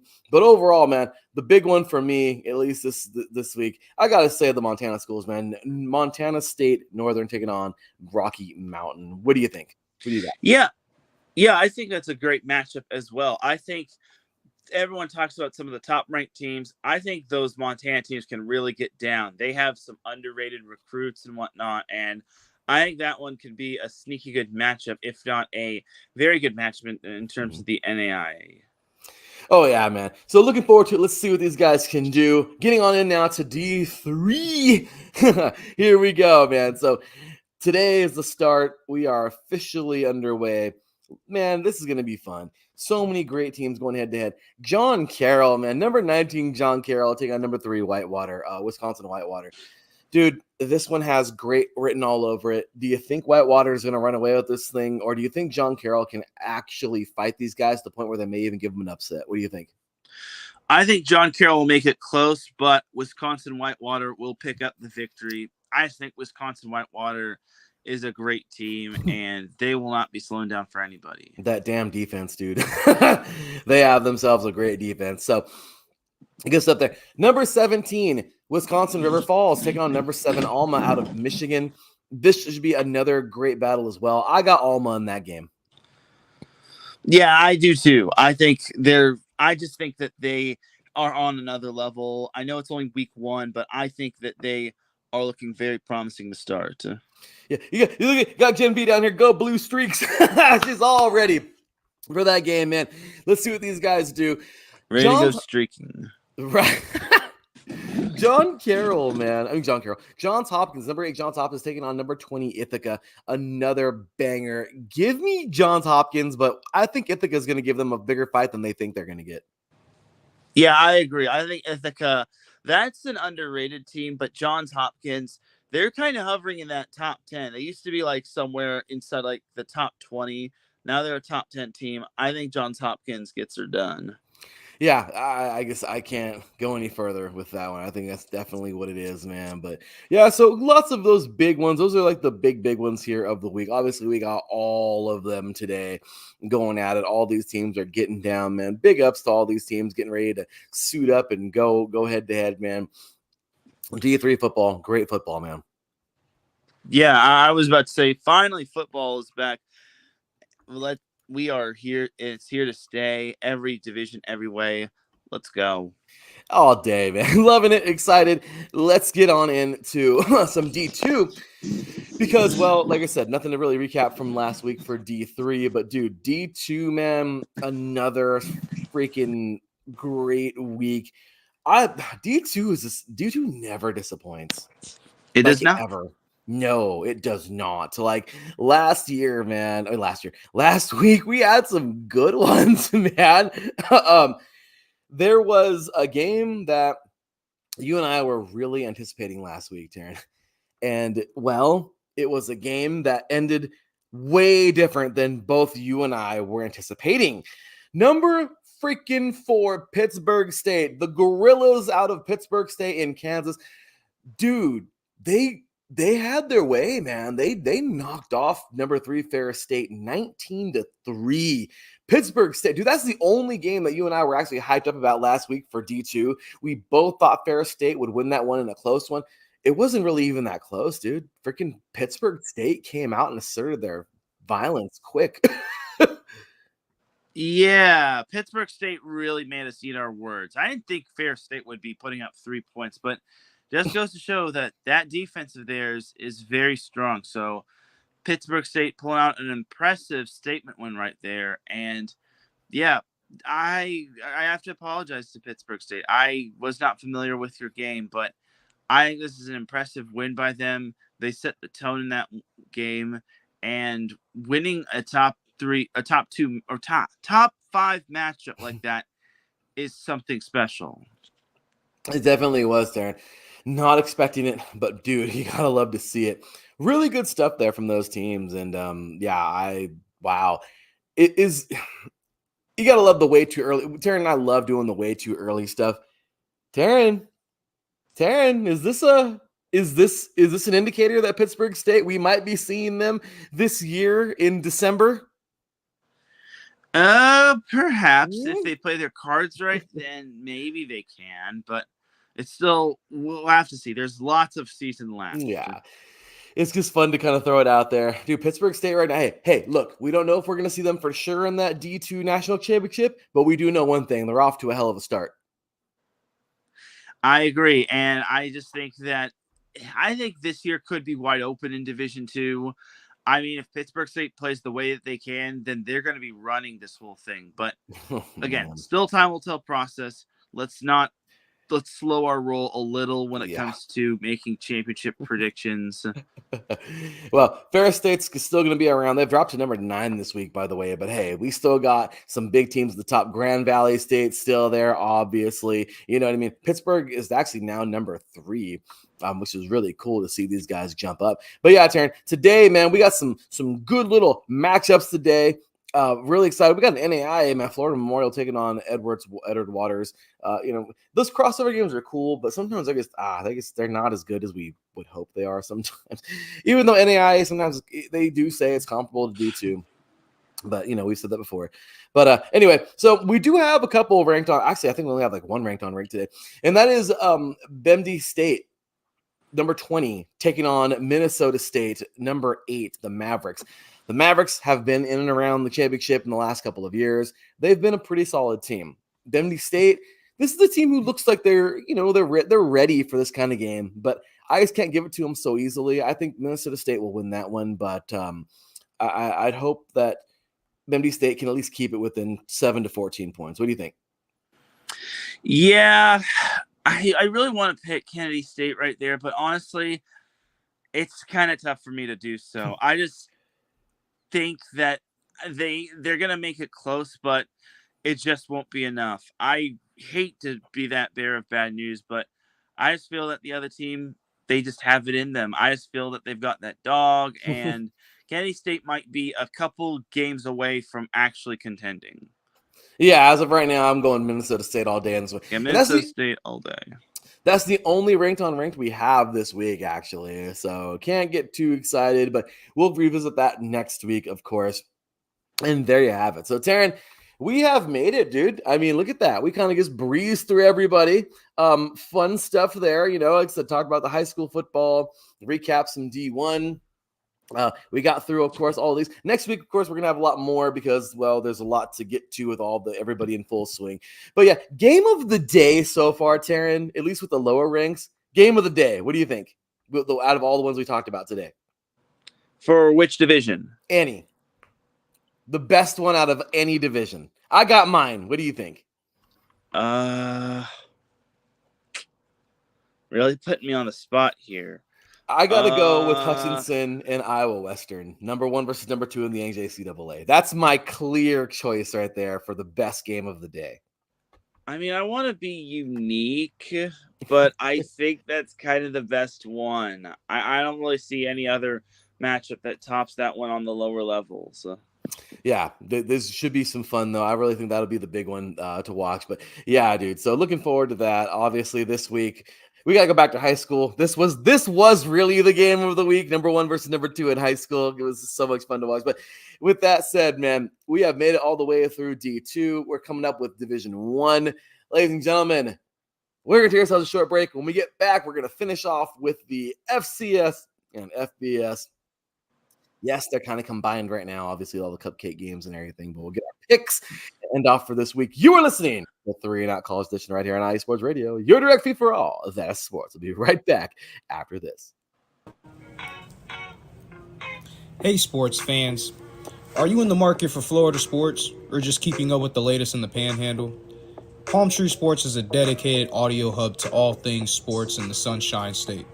We cover current events, big news, heavily favored opinions all across the NFL, NBA, MLB, and so much more.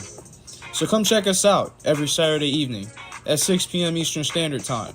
For a down south education on Florida sports and athletics, it's hosted by yours truly, Corey Pujols, and is powered by IE Sports Radio, your direct feed for all that is sports.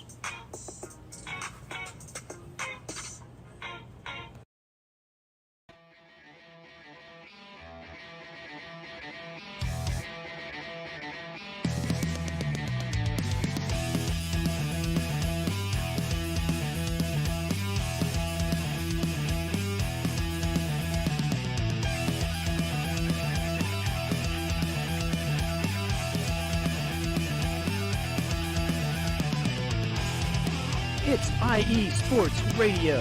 It is your direct feed for all that is sports.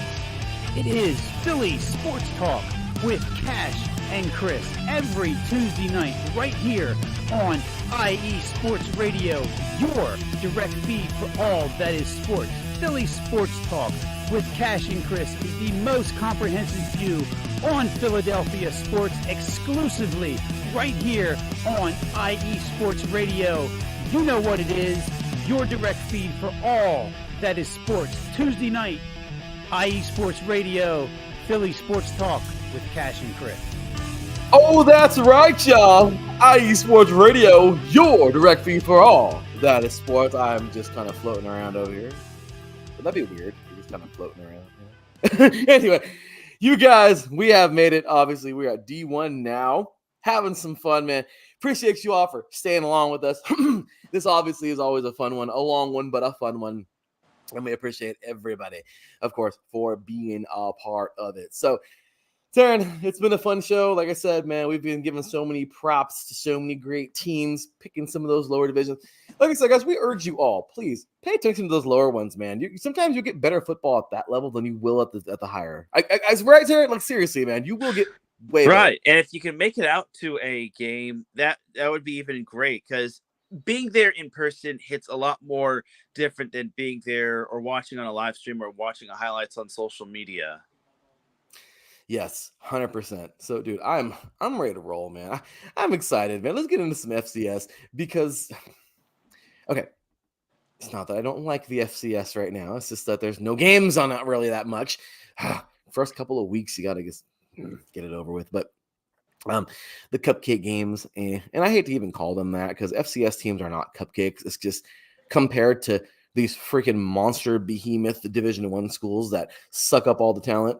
Obviously they're getting free school NIL deals, of course, but there's a big gap between those two. But so, Teran, here we go, man. We're talking FCS football, and I'll tell you, last week there was some pretty cool stuff happening. I was actually very impressed with some of these schools. We got a good game to talk about. I know you already talked about these guys, but we're going to go ahead and jump into, a few of these. Montana State, bro. Montana State. They're one of the best teams in college, in the FCS.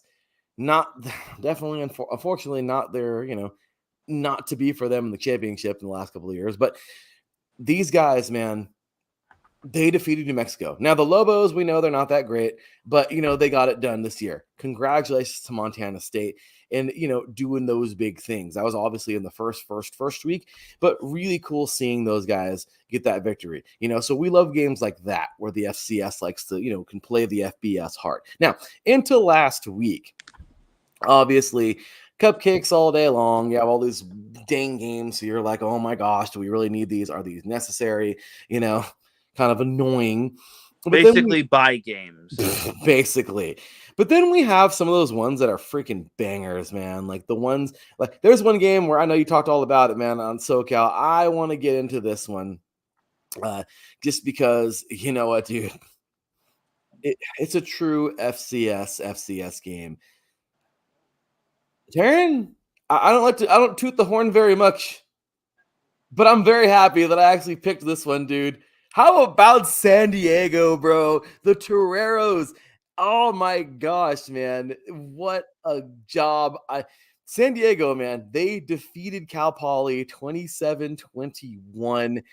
Incredible. Colombo, 88 yards, 15 carries for that young man out of San Diego, leading the rushing here. I mean, it was incredible, man. Troy Ortega and Matt Ballantyne, these guys returned. They both had pick sixes in this game. Dude, San Diego came to play in their home opener. Yeah, I'm just gonna say I was wrong and you were right, and props to you on picking that one. So yeah, you mentioned the 2 pick sixes. There were 3 interceptions for San Diego forced last week. So I will just say that the Toreros earned that one. Cal Poly, to their credit, they kept it close because they actually had a fumble return for a touchdown. But unfortunately, they just never had a moment where they were about to take the lead. So I give lots of props to San Diego. I do apologize for picking Cal Poly, but hey, I thought San Diego I wasn't familiar with San Diego's game. I thought Cal Poly was going to have a moment where they would just burst and take the lead, kind of like last year's where San Diego was leading wire to wire, and then Cal Poly just randomly or suddenly just took the lead, and then they held on to win. Mm-hmm. I'll say this, Teran. How was that young man's game that you covered from high school? What do you say? He's from Servite, right? No, Newport Harbor. Unfortunately, Harbor. He did not get to see any action, which really disappointed me. I was like, no wonder Cal Poly lost. They didn't play Josiah Lamarque, so it is what it is.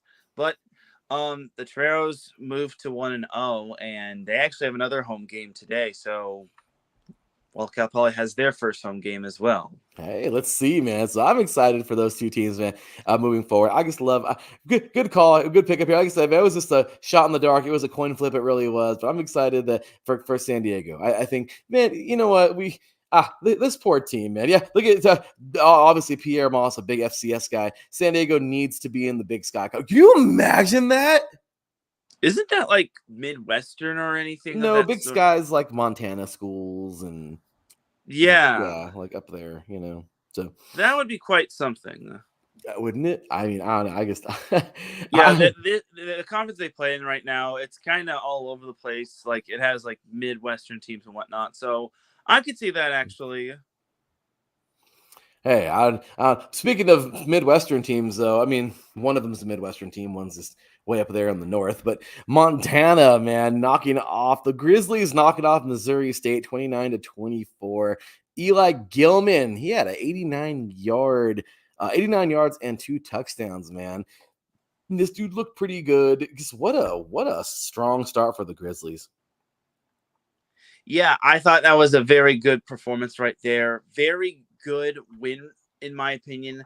I think that sets the tone really nicely because it's still very early. You obviously don't want to hit the panic button, but you'd rather have all the confidence in the world going forward, especially when you get to those big time games right there. And honestly, it's a nice win overall. It really is, man. So looking at some of those games, New Mexico State obviously just escaping Southeast Missouri State 23-16. But yeah, but Montana State, they're 2-0, dude. We talked about them already. They defeated Utah Tech 31-7. Washington defeated Weber State because duh. Okay. We need to stop with the freaking cupcakes. But 35-3. And then, of course, we can even get back into this game that was on Sunday. North Carolina Central defeating Alabama State 31-24 in the Denny's Orange Blossom Classic. So, Darren, FCS football is great, but now I just kind of want, I want it. Just do your thing now. Be independent. Don't right. Can we not? Can we not please do more cupcakes? Like, can we keep those to a minimum, guys? Right? Right. I think that would definitely be beneficial. And I think maybe there needs to be relegation in terms of like FCS and FBS and whatnot. I think would it be fair? Would it be fair because a couple of years they have a team has a down year, and then the following year they get it done, they get everything figured out. That still has some flaws in it, but that it could be something to maybe look into, or maybe have like a 5-year process where if a team is that bad, then they should be moved up or moved down, or if a team is that good, they should be moved up. But again, this isn't Liga Mekis or anything of that sort. You gotta love those, right? The up and downs. But Taryn, there you go, man. So getting into this week, we got some FCS action, obviously, a couple of cupcakes, which is kind of annoying, but there are some good actual FCS on FCS games coming on up today that I would really hope are good. Holy Cross, New Hampshire being one of them. Ball State and Missouri State, they're coming off that loss there. This is Ball State's home opener. We have here Valpo taking on Youngstown State. That should be another fun one today. I'm actually really looking forward to that. We have here Mercer and Bethune-Cookman, another fun game. Wofford and Richmond. So we're getting it, we're really looking forward to some of these. The Tennessee State and North Dakota State. I don't know how well it's going to end for Tennessee State, but North Dakota State obviously coming off that big loss, from Colorado. So I mean, they're a little irritated that they couldn't pull that one off and upset Coach Prime's team. But yeah, man, really looking forward to this. Really, there's some good ones today. You mentioned earlier San Diego will be hosting Central Washington. Today we have here Virginia State and Norfolk State. I mean, there's some good ones, and you know what? I'm happy. We're starting to even it out a little bit. Virginia Union and Hampton, nice little East Coast battle over there. And it's just really nice to see, some of these schools. It's funny because you can get so caught up, like Virginia's very own James Madison. It's kind of funny. Like I look at this game right now versus Gardner Webb, and I'm like, oh yeah, FC. Oh no, never mind. James Madison made the jump. Like it's cool to see it, to see some of these teams move up and do what they do. But yeah, Terrence, so good FCS battles right there. Montana, North Dakota should be a good one there. So we have some fun deals there. Who are some of your what's the game you're looking forward to in the FCS today? I mean, I want to see how San Diego responds after their win, but I also want to see how Cal Poly fares against Stanford. I mean, I hate to jump right into FBS, forgive me, but you're good. Cal Poly is at home, and Stanford, while they didn't quite beat TCU, they had a high-scoring affair. So maybe Cal Poly has a better game. Maybe they got the bad game out of the way, but this is a Stanford. They're facing a Stanford team that was projected to win 4 games this season. So maybe Cal Poly finds a way to beat Stanford, but they're probably going to have to do it with better defense. That's for dang sure. Terrence says certain schools need the money. Oh, we know. Yeah, so obviously they get paid to play these big monsters. So Terrence on to something. Yeah, Delaware hosts Wagner in their home opener today. That'll be fun. That's another fun deal there. Portland State and Weber State, another fun one there.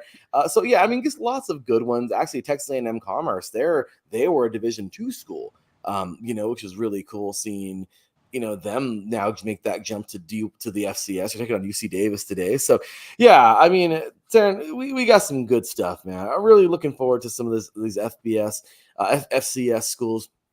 And really, it's going to be cool to see, moving forward, just how some of these teams evolve and get better and better. So with that said, Taryn, we've made it to the big boys, the FBS. And here we go, man, we got some games to talk about, some news. We got some picks to make. But overall, I don't know, dude. There's just obviously a lot of cupcakes and all that good stuff. But, man, a couple things happen in that top 10, and everyone starts freaking out. USC has now made the jump to number 13. And 10 spots up. yeah, I mean, Teran, I think that's fair. Do you think that's fair? I think that's fair. I think that was a good place to put them. I mean, they did beat a team that was what was 10 spots ahead of them. Mm-hmm. So I think that's fair because they were 23 going into the season, and I thought that might have been a little too low, especially since some actually thought that Iowa was going to be finishing higher than SC in the Big Ten. So I think USC deserves that. Now, they can't get a big head off that just because they face Utah State, and although Utah State needed to grind one out against a opponent from the FCS, I forget who it was, but regardless, they can't sleep on anybody going forward because that could be a trap game because the following week they've got Michigan, and we all know what's in store for SC. Yeah, that's for dang sure, man. They've moved to 13. Really looking forward to seeing these guys just getting it. I love this. I love that they're there. They've made that jump, man. As of right now, that top 25 from 25 to 21, we have Clemson, NC State, Georgia Tech, Louisville, and Iowa. From 20 to 16, we have Arizona, Kansas, LSU dropped to 18, Kansas State, and Oklahoma State. From 15 to 11, we have Oklahoma, Tennessee, USC, Miami. My goodness, they haven't been that high in a long time. And Utah. From 10 to 6, Michigan, Missouri, Penn State, Oregon, and Ole Miss. And your current top 5, we have from 5 to 1, Notre Dame, Alabama, Texas, Ohio State, and number 1, Georgia, of course. So, yeah, I mean, there we go. What's going on? Oh, yeah, look at that. Our boy, man, Marcus Lowe's great up in the chat. We appreciate you, brother, for tuning in. Yeah, man, we're here into this later segment of the show. There is that current top 25. I thought the top 25 is right where it needs to be. It's good, no need to get all crazy with everybody kind of going into like too much depth. I think it's right where it should be. And hey, let's see. So, all right, Teran. So we got some, I guess really the only big picks are coming up later on, which we will talk about in a little bit. But some non-ranked unranked games today that may be raising an eyebrow. I don't know.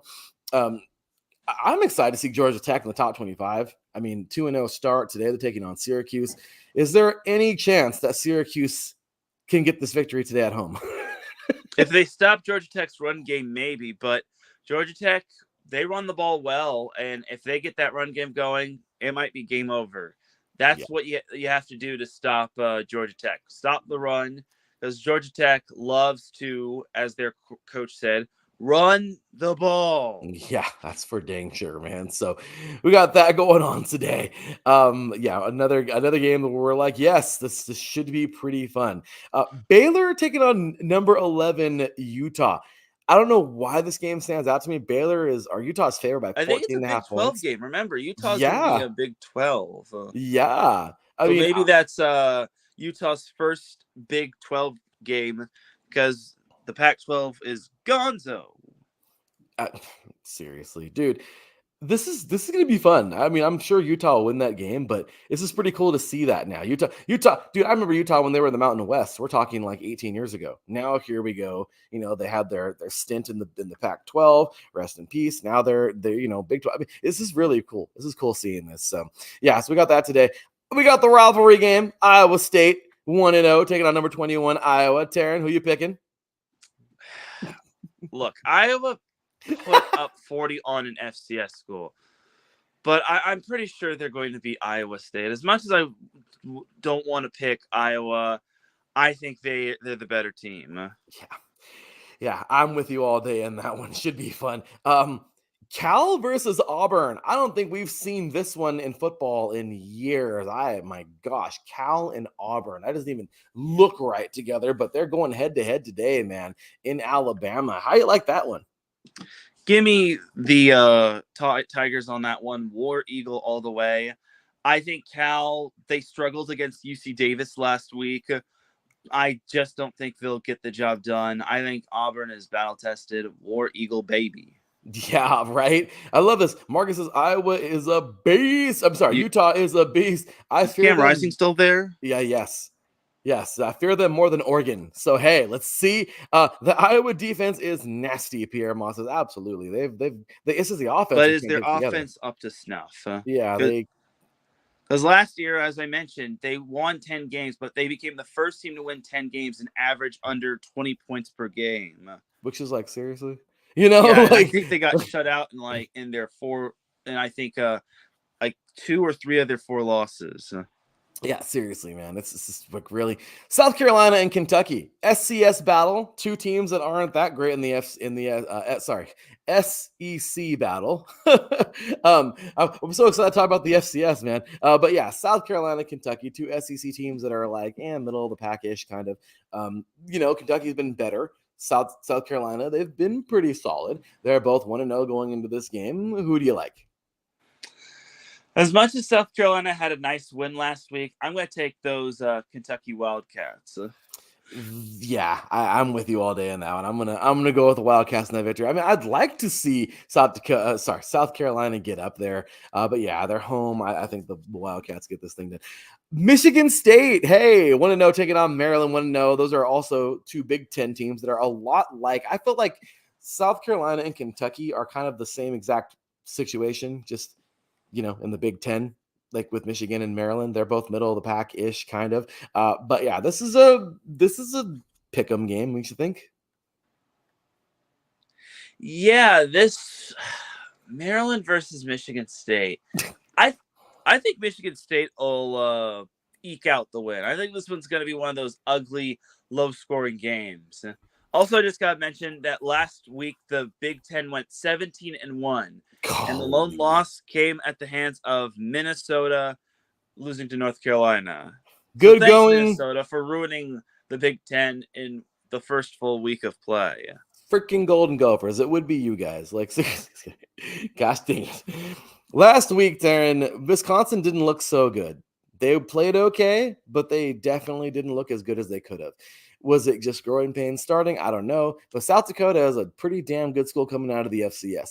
Does South Dakota challenge these guys, or dare I say even upset them? Or does Wisconsin just get it together today and blow these guys out? What do you think? Man, I want to pick South Dakota, but I just think Wisconsin will just barely eke out the win. If Wisconsin plays like they did last week, they will lose. But I just think that they're a much well-run team. Ficken, I think, will do wonders. Yeah, no, I'm with you 100% on that one. Let's see Wisconsin do it, but man, that should be a fun one. So yeah, some good ones kind of just heading down the stretch. So we're not calling all these games. Just kind of want to picking some of the goodies. Obviously, there's some ones here that are like obvious that we don't even need to talk about this one here. But yeah, East Carolina, Old Dominion. This is actually pretty fun. Old Dominion is actually favored by 1.5. What do you think? I think I'll take ECU. Me too. Let's go, Angela. Let's see these guys get it done there on the road. Should be a fun game there. Next up, man, another game that I thought was, this should be a fun deal. At least we'd hope, right? San Jose State taking on the Air Force. Is it just me, or does that game look pretty intriguing? I think that is a conference game, Mountain West Conference game, if I recall. Because mm-hmm. San Jose State's in the Mountain West, and Air Force is in the Mountain West, unless Air Force changed conferences. But I think I'll go with San Jose State. That's a good choice, man. I'm going to take the Air Force in this one, see if they can get it done at home. They both look good, so let's see. That's a fun one there. Mountain West battle right there. Love this. Looks like a lot of fun. So we got that going on today. Obviously, some games we're like, and we kind of know, like I said, continuing on here. But I do want to, we'll get to a few more in just a few minutes. But here are the actual ranked games today. We have one starting in about 15 minutes, one later on today. Number 3, Texas taking on number 10, Michigan. Okay.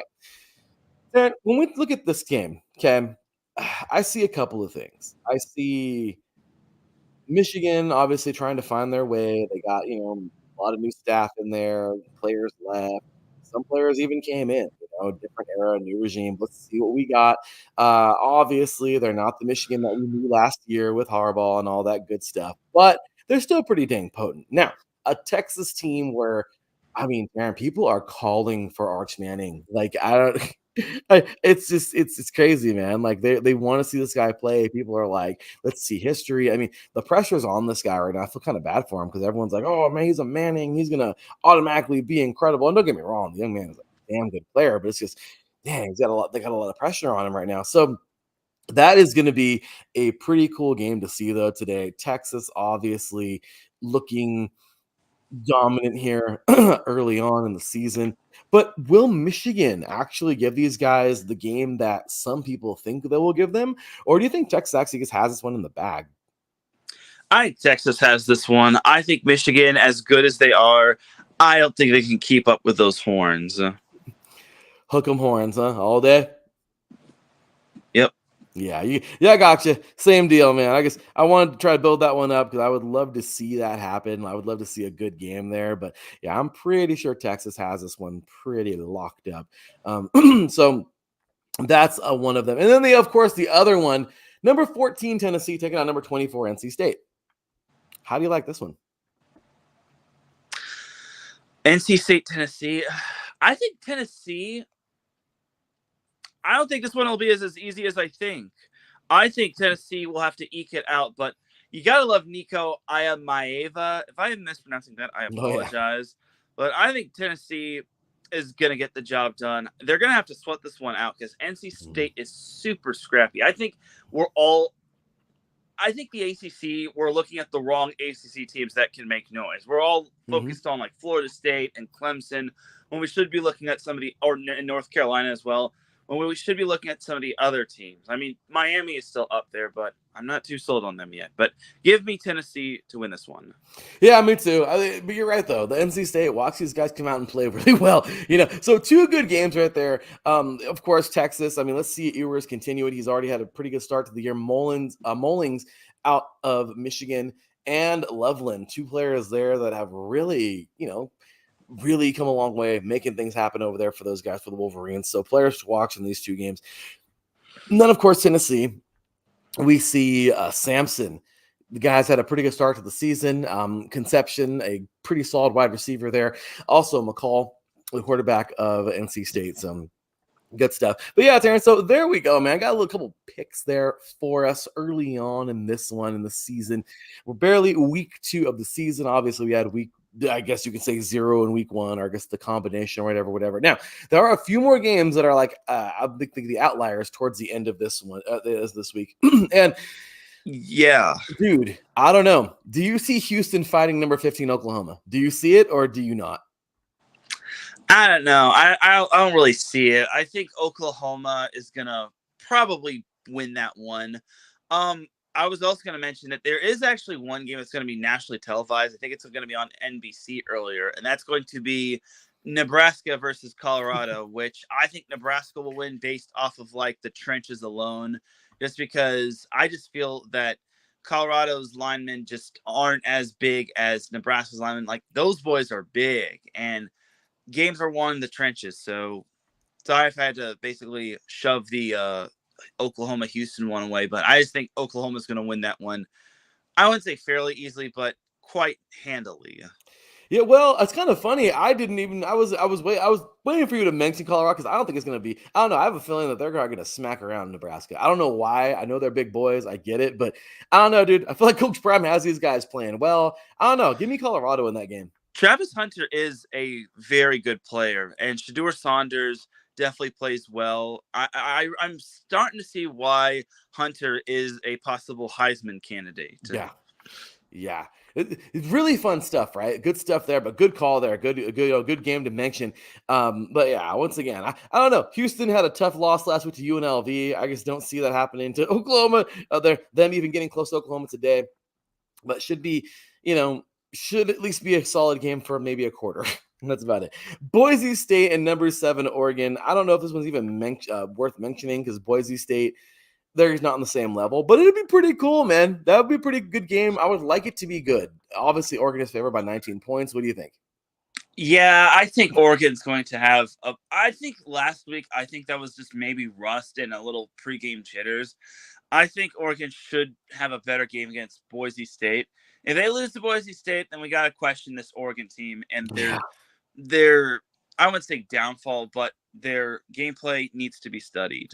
Well, I mentioned that because Idaho last week, but then again, hey, sometimes you just they weren't even concerned about the points. They were just trying to figure some things out last week, I think. So, okay, now a game that I wanted to bring up simply because the fact that one team, of course, is the big dude here, but the other team, I don't know. Upsets happen. Could Sacramento State possibly upset Fresno State, or is that just not happening? If Sacramento State turns back the clock to last year, then maybe. But Fresno State isn't too bad. Yeah. I think Fresno State wins that one.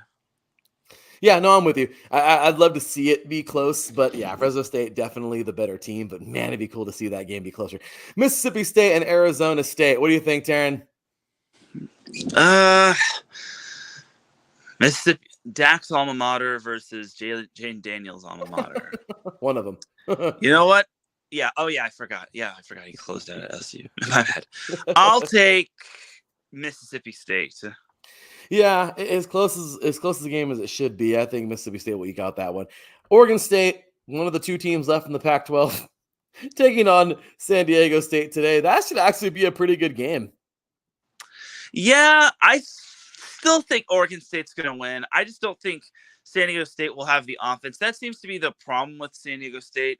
Obviously, last week, you couldn't really gauge on what you could judge when it comes to San Diego State because they played Texas A&M Commerce. But I think Oregon State gets the job done.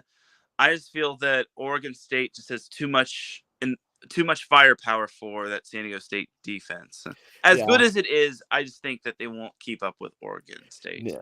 Not at all. I guess, I don't think I'd love to see it, but and then a couple of mentions that are just small little deals. Northern Iowa taking on number 5 Notre Dame. Obviously, Notre Dame's probably just going to run away with that one. Utah State taking on number 13 USC. That's probably going to be another runaway thing.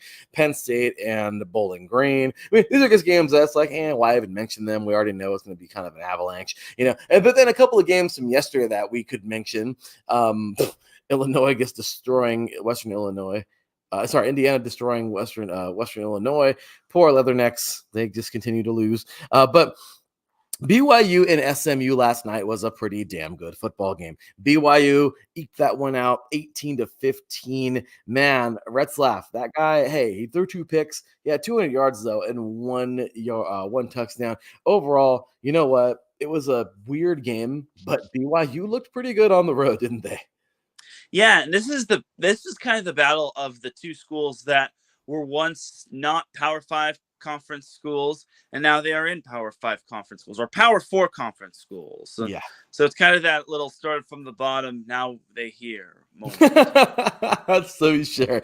So true. And then, of course, last night in double overtime, we got to end on this one, man. This is a good one here. Duke defeating Northwestern, man, 26-20 in double overtime. That Murphy, dude, he threw 3 touchdowns. He threw a pick, but 242 yards leading for Duke there. NU, though, man, Northwestern had a dude almost at the century mark. Porter, 16 carries, 93 yards, 2 touchdowns. And, of course, a part of all that passing for Murphy, Moore, leading receiver for Duke, 11 receptions, 121 yards, 1 touchdown. Dude, that was a very good game, man.